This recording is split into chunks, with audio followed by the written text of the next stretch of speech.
Perkenalkan, nama saya Merdeka Atilolo. Di sini saya akan memulai pembelajaran mengenai parasit pelatih helminthes dan parasit jamur.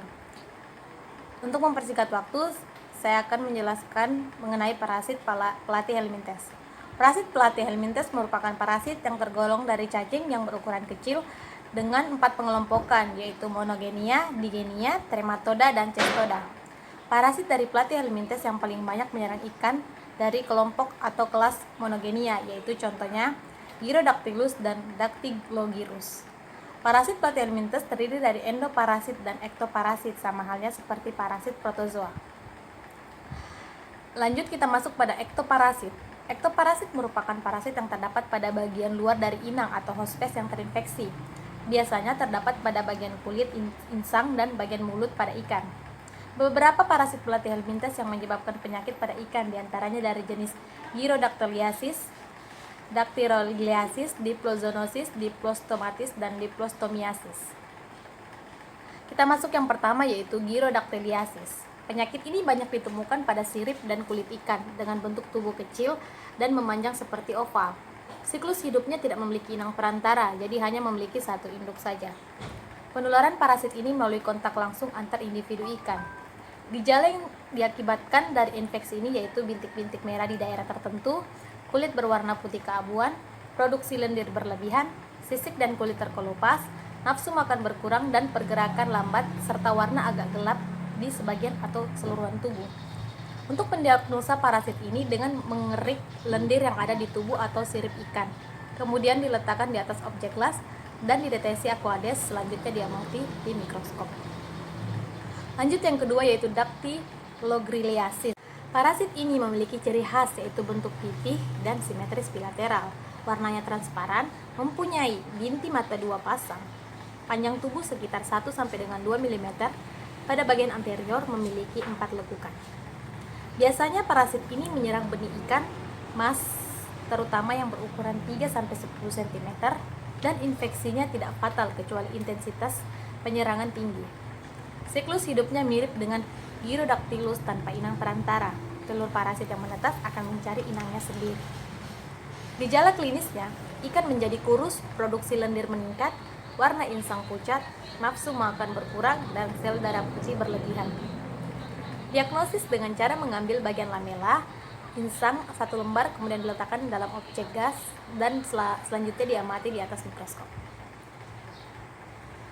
Selanjutnya yang ketiga, yaitu Diplozoonosis. Parasit ini termasuk cacing monogenia dan sangat dikenal dengan Diplozoom paradoxum dengan ukuran 4 sampai dengan 5 mm. Namun ada juga yaitu 11 mm. Bentuk tubuh seperti X dengan 2 kepala dan 2 kaki dan menempel pada insang. Penyakit yang diakibatkan oleh parasit ini tidak terlalu berbahaya, namun tetap menimbulkan kerusakan pada insang sehingga mengganggu pernapasan. Siklus hidup Diplozoom paradoxum atau cacing kembar dari telur dengan ukuran 0,1 sampai dengan 0,2 mm dan berbentuk benang-benang pada insang ikan. Kemudian membentuk larva selanjutnya dewasa dan berenang bebas untuk menginfeksi inangnya. Selanjutnya, Diplostomatosis. Parasit ini digolongkan dalam cacing trematoda atau digenia. Parasit ini menginfeksi lensa mata ikan sehingga merusak lensa mata ikan dan dalam waktu 10 hari dapat menyebabkan kematian.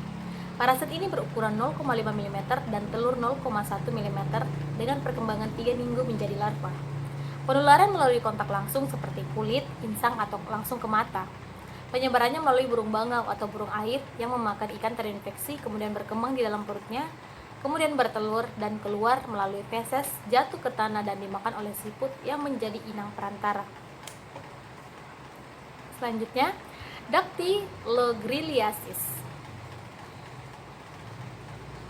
Gejala dari Diplostomiasis adanya bintik kecil coklat pada beberapa bagian tubuh dan sirip, khususnya di kulit, mata, insang, dan mulut, serta di bagian bawah lapisan otot. Penularannya mirip dengan parasit Diplostomatosis melalui inang perantara, yaitu siput. Perbedaannya hanya pada telur yang ditempatkan di perairan yang dimanfaatkan oleh siput air, kemudian dimakan oleh ikan. Kerusakan tidak berarti jika yang terserang sedikit, namun jika yang terserang banyak melalui ikan kecil, maka akan berdampak pada kerusakan yang serius. Pencegahannya dapat dilakukan dengan pembersihan wadah pemeliharaan.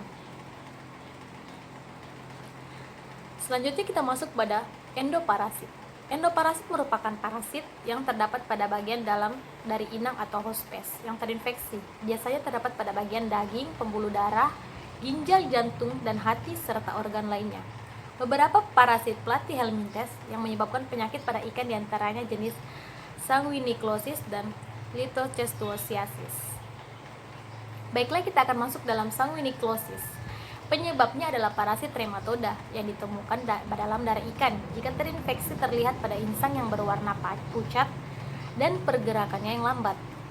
Siput merupakan inang perantara. Di dalam tubuh siput, larva berkembang menjadi sporosis dan cercaria. Penyakit yang diakibatkan oleh parasit ini tidak terlalu berbahaya jika jumlahnya sedikit. Namun jika banyak akan menyebabkan kematian. Pencegahan dapat dilakukan dengan membersihkan siput dari perairan. Kemudian kita masuk dalam lithocestoasiasis. Ciri dari parasit ini yaitu tubuh pipih memanjang dan berbentuk seperti pita, sehingga dia disebut dengan cacing pita. Gejala klinis yang terlihat pada bintik putih perut ikan lele dumbo. Siklus hidupnya sama dengan cacing pita lainnya, mulai dari telur keluar bersama melalui feses ikan ke dalam air. Selanjutnya terjadi embrionisasi yang memerlukan waktu 10 hingga 14 hari. Cacing ini rentan dengan kekeringan, telur akan mati karena tidak terjadi embrionisasi, kekurangan oksigen dan suhu. Penyebabnya adalah parasit platyhelminthes kelas Cestodean, genus Lithocestus dan spesies Lycostetus parvulus biasanya menyerang khusus ikan lele dumbo. Selanjutnya kita masuk dalam parasit jamur. Jamur merupakan nama lain dari fungi yang mempelajari tentang mikroorganisme eukariotik yang bersifat non-fotosintesis dan kebanyakan berperan sebagai saprofit, namun beberapa jenis jamur bersifat parasit. Peran jamur atau peran fungi ini memiliki dua, yaitu dapat bermanfaat dan dapat merugikan. Yang dapat bermanfaat, beberapanya diantaranya fermentasi alkohol, pembuatan tempe, menghasilkan antibiotik yaitu Penicillium notatum. Dan ada juga beberapa jamur yang dapat dikonsumsi, yaitu Volvariella volvacea, Pleurotus ostereatus, dan lain-lain. Di mana jamur ini dapat digunakan sebagai sumber obat-obatan, sebagai pengurai bahan organik, sebagai pengendali penyakit secara hayati. Dan di sisi lainnya yang bersifat merugikan, yaitu sebagai penyebab penyakit baik manusia maupun hewan seperti Actinomycetes trisodia sp. Parasit jamur pada ikan ada beberapa seperti Saprolegnia, Branchiomycosis, Trichodia, Silodonella, dan Ictoponus. Kita masuk dalam Saprolegnia, penyakit water moths, yaitu menginfeksi bagian tubuh ikan yang terluka dan telur ikan. Jamur ini menyerang ikan air tawar dan ikan laut, memicu datangnya bakteri atau parasit lainnya. Gejala yaitu karapas berwarna putih sampai ke coklat keabu-abuan pada tubuh ikan. Lanjut, Branchiomycosis, yaitu penyakit busuk pada insang. Jamur ini menyerang ketika ikan stres karena tidak dapat beradaptasi dengan lingkungannya, misalkan pH rendah, oksigen rendah, populasi alga tinggi. Dan jamur ini menginfeksi insang ikan. Gejalanya seperti ikan malas bergerak, kesulitan bernapas atau tersengal, insang berwarna pucat dan mengeras. Dan yang ketiga kita masuk pada Trichodia. Jamur ini menginfeksi kulit dan insang, menyerang ikan air tawar. Populasinya meningkat ketika musim peralihan dari musim panas ke musim hujan. Jamur ini dapat bebas dan hidup di luar tubuh ikan lebih dari 2 hari. Gejala yang dialami seperti iritasi kulit, produksi lendir berlebihan, insang pucat, menggap-menggap sehingga ikan sering menggantung di permukaan air. Nafsu makan menurun, gerakan lemah, sirip ekor rusak dan berwarna kemerahan akibat pembuluh darah kapiler pada sirip pecah. Selanjutnya Chilodonella. Jamur ini bergerak dengan lambat, warnanya tubuh pucat, kulit teriritasi, bentuknya lonjong. Dan jamur ini menginfeksi permukaan tubuh antara epidermis dan dermis serta insang. Dan yang terakhir Ictyoponus, yaitu jamur sistemik yang menginfeksi jaringan tubuh ikan, menyerang ikan air tawar dan ikan air laut, menyebar melalui saluran pencernaan karena spora jamur termakan oleh ikan.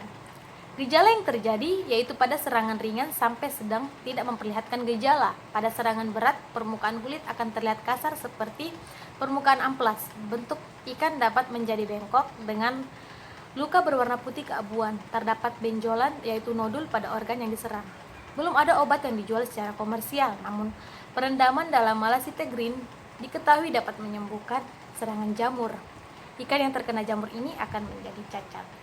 Sekian dari materi pembelajaran saya mengenai parasit platyhelminthes dan parasit jamur. Sekian dan terima kasih.